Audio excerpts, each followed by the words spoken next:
بسر حروفه ونور به قلبي وسمعي ومقلتي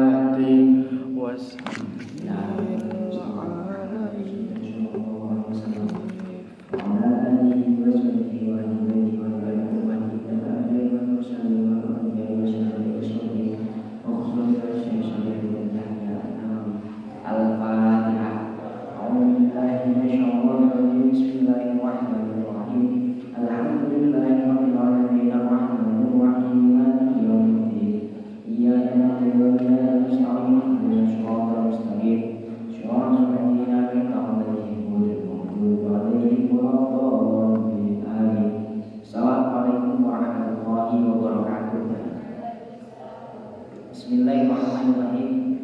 Alhamdulillahirabbil alamin wa bihi nasta'inu ala umuri dunya waddin.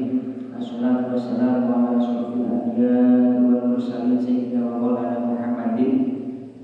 Subhanallah wa la ilaha illa anta innaka antal alimul hakim. Rabbi shrah li sadri wa yassir li amri wa hlul 'uqdatam min lisani yafqahu qawli. Alhamdulillahirabbil alamin. Dengan dalam menika kita saged majengaken ngaos kitab Syarah Arba'in Nawawi ingkang diakhir dening Syekh Syarifuddin Yahya An-Nawawi. Mugi-mugi ngaos ingkang menika ada basa manfaat fi dunya akal akhirat lan ilmu ingkang kita bahas mriki saged manfaat kami nyamel manane. Sapunika kita sampun dugi hadis ingkang angka 12. Hadis ingkang angka 12.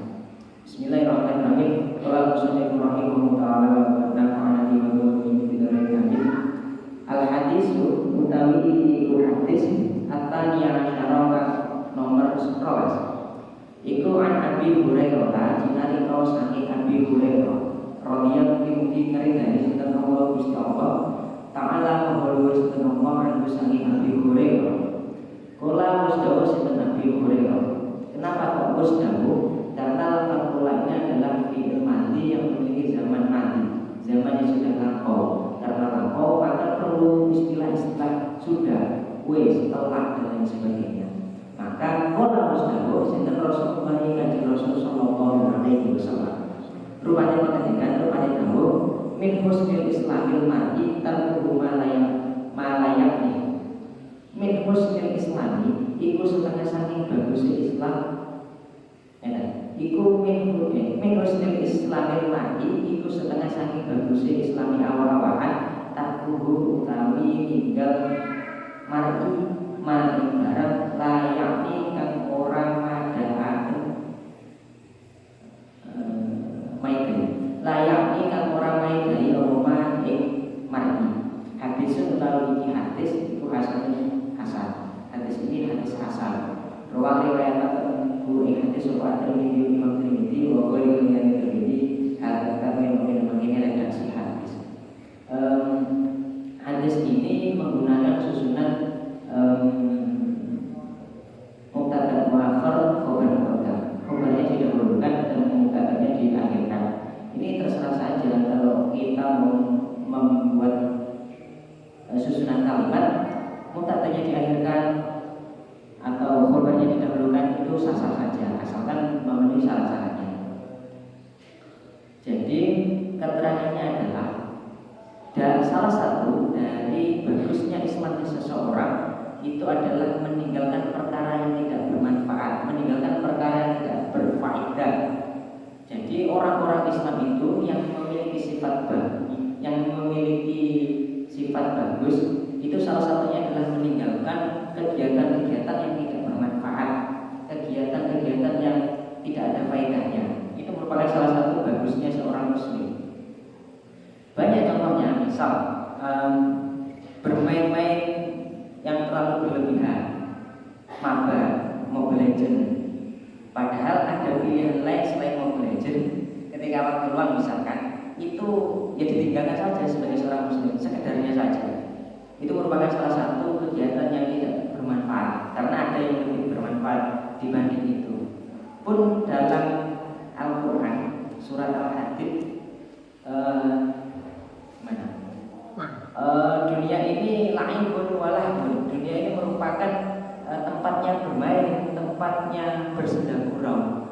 Apabila diterangkan dalam hadis ini, senda gurau, bermain-main itu yang mana tidak bermanfaat itu bisa kalian tinggalkan, maka kamu termasuk golongan orang-orang yang Islamnya penuh, Islamnya kafah, Islamnya sempurna.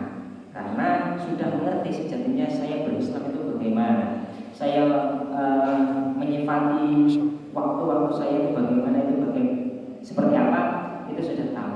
Jadi setengah saking, setengah dari atau sebagian kesempurnaan bagusnya Islamnya seseorang yaitu meninggalkan perkara-perkara yang tidak bermanfaat.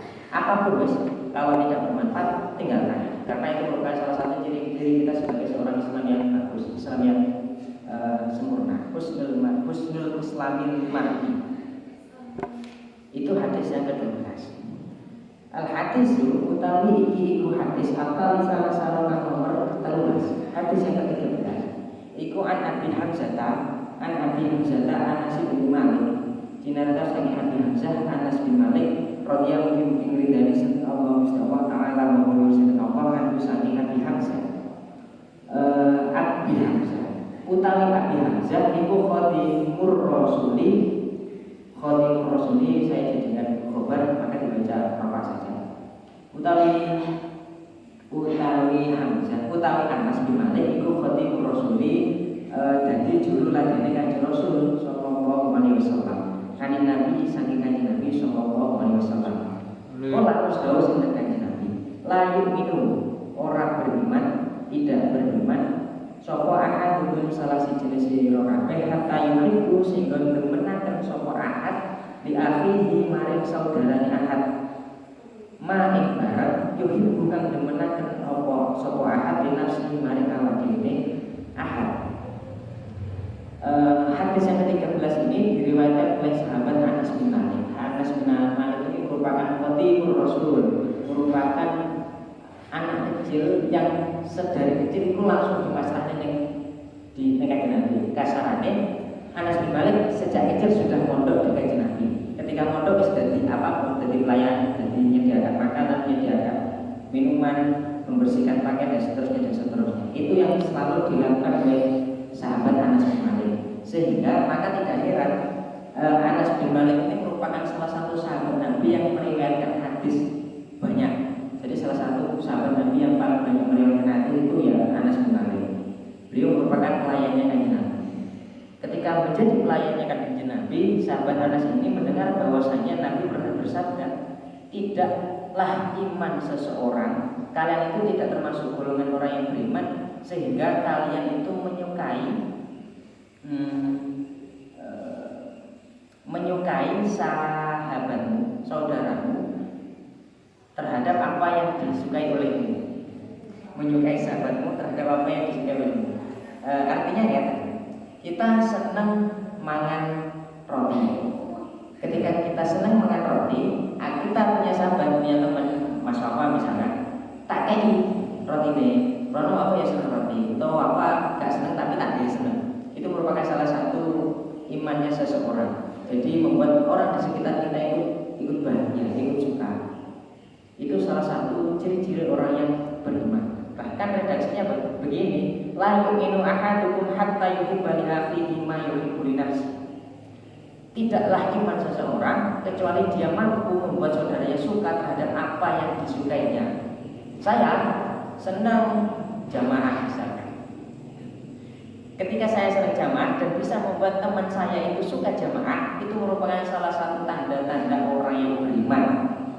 Kalau kita senang jamaah, tapi teman kita nggak senang dan kita abaikan, aku jamaah benar belum surga dewi. Konyoku belum rokok, ganti pahala bang umum. Itu bukan contoh-contoh orang beriman. Jadi orang beriman, lek apik, ya diajak apik. Kita duwe watifah kebaikan, ya koncone diajak untuk mengikuti watifah kebaikan itu. Saya senang belajar, koncoku ya tak belajar. Saya senang ngaji, koncoku ya tak ngaji. Contohnya banyak. Jadi itu merupakan salah satu tanda keimanan seseorang, yaitu membuat saudara kita seiman suka terhadap apa yang menjadi kesukaan kita.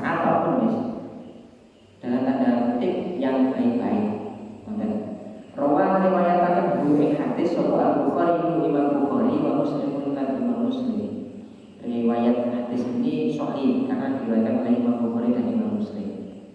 Itu hadis yang ke-13.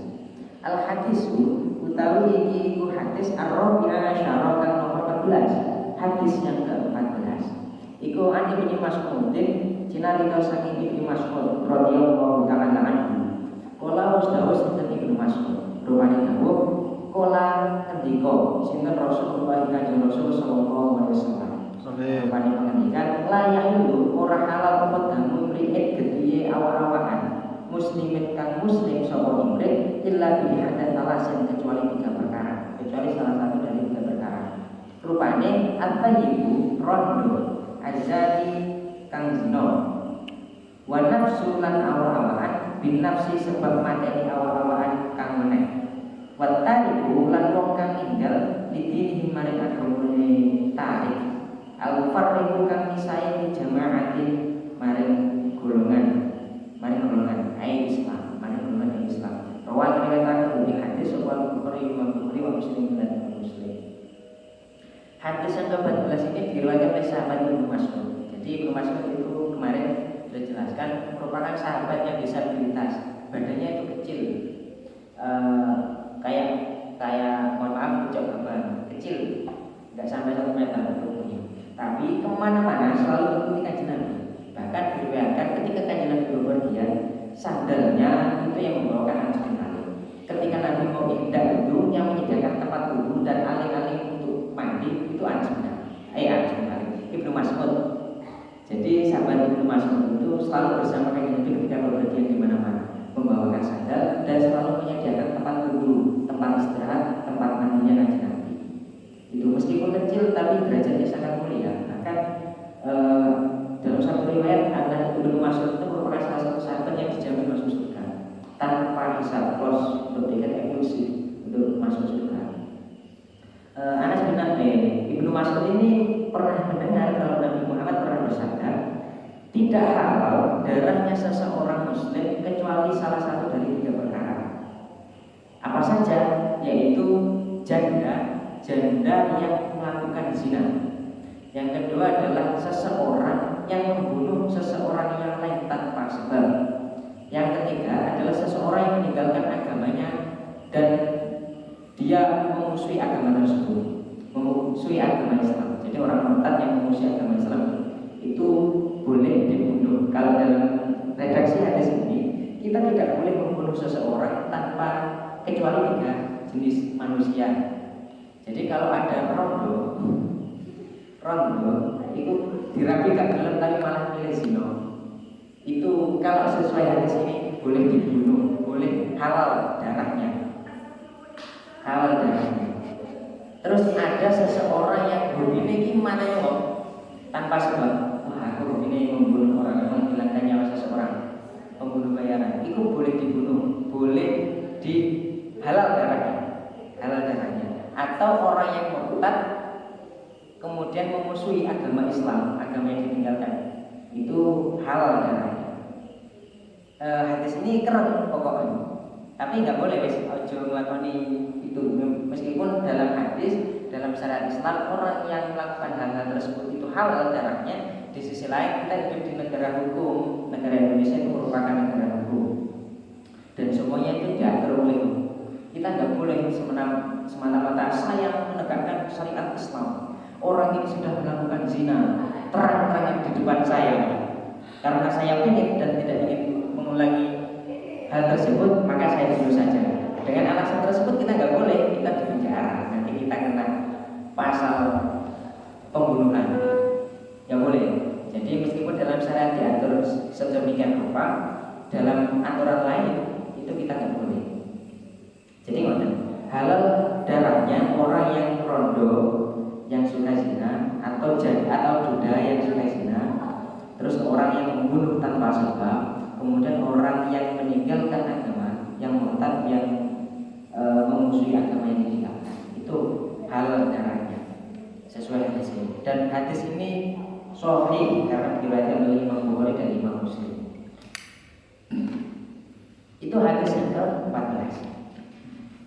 Al-hadisu utawi iki iku hadis al-khamisah asyara kang nomor 15. Iku an Abi Hurairah cinarita saking Pak Abi Hurairah radhiyallahu anhu ridani sinten Allah taala monggo sinten Allah aku saking Abi Hurairah.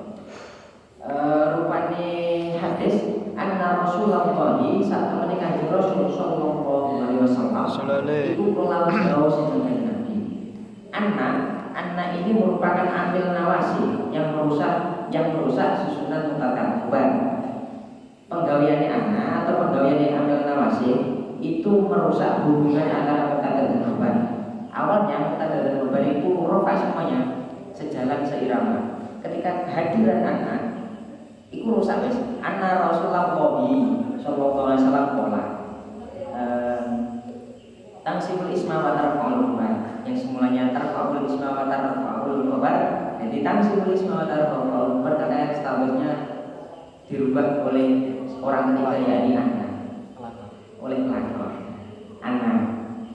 Jadi sebenarnya Rasulullah sallallahu alaihi wasallam qala karena kehadiran anna maka jadi anna Rasulullah sallallahu alaihi wasallam qala.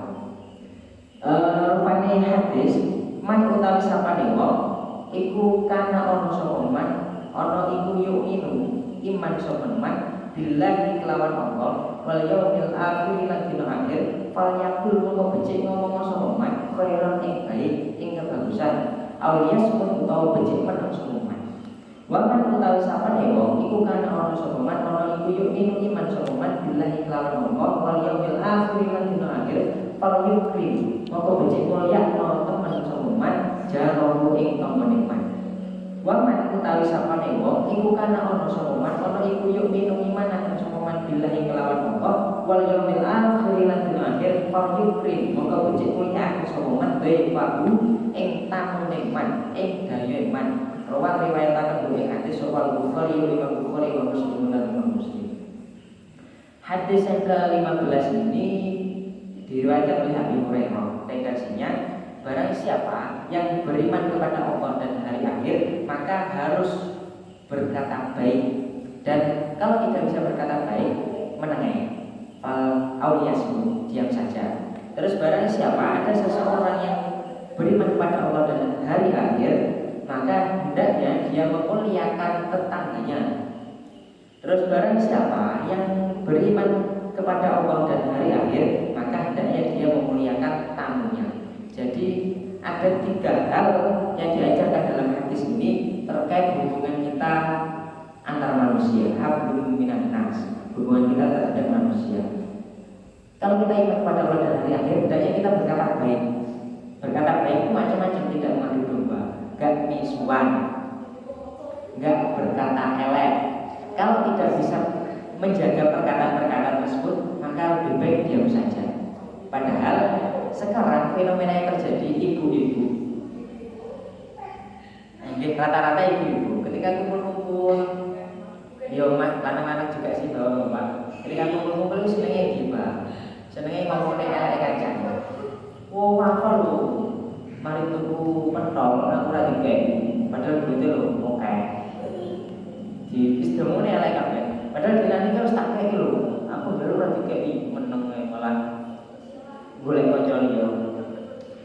Hal-hal seperti itu tidak baik, itu tidak menandakan kita beriman kepada Allah dan hari akhir. Jadi jangan gibah, jangan berkata hal-hal yang buruk. Kalau tidak bisa menjaga seperti itu, menengahi. Tidak bisa. Ini info baru. Mas kali. Sampai rasa nanggepi wis, lek gak iso nyauti, gak iso ngomong, ojo ngono iku gibah, gak wani ngomong ngono menenge.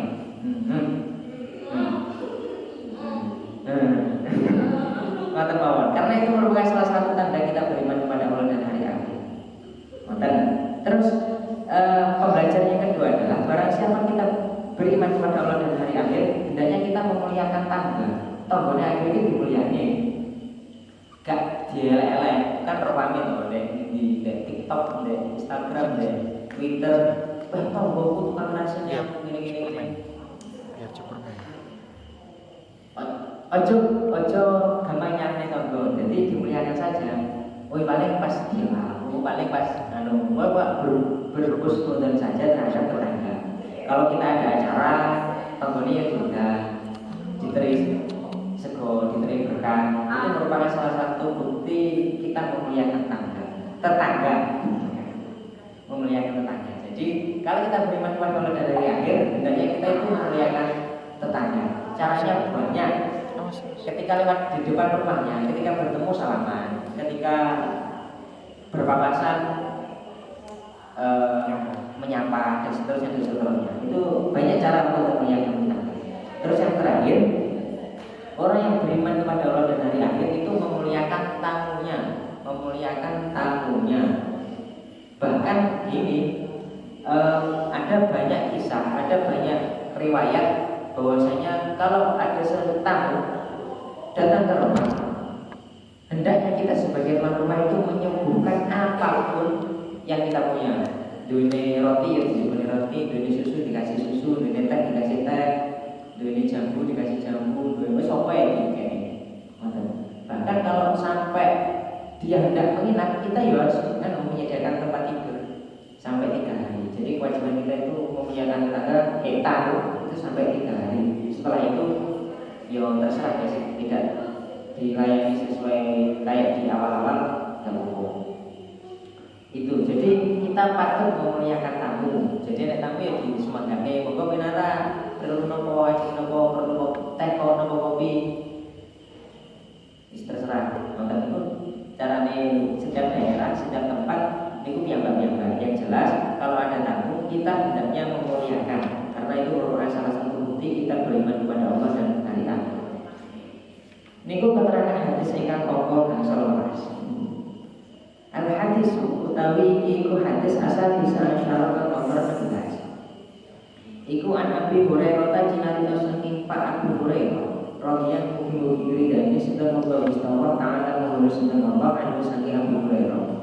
Anna rajulan saat temene wong lanang iku kula wis dawuh sinten rajul tin Nabi mereka Nabi sallallahu alaihi wasallam.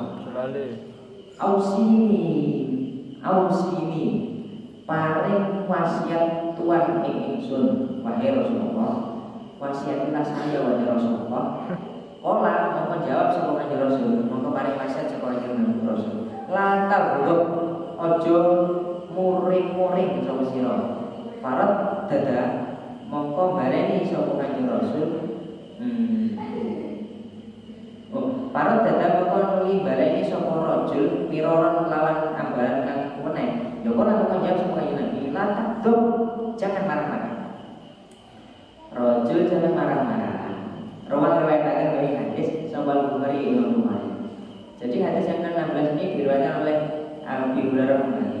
Suatu ketika ada seseorang laki-laki datang kepada Kanjeng Nabi, bertamu kepada Kanjeng Nabi. Setelah bertamu menyampaikan apa maksudnya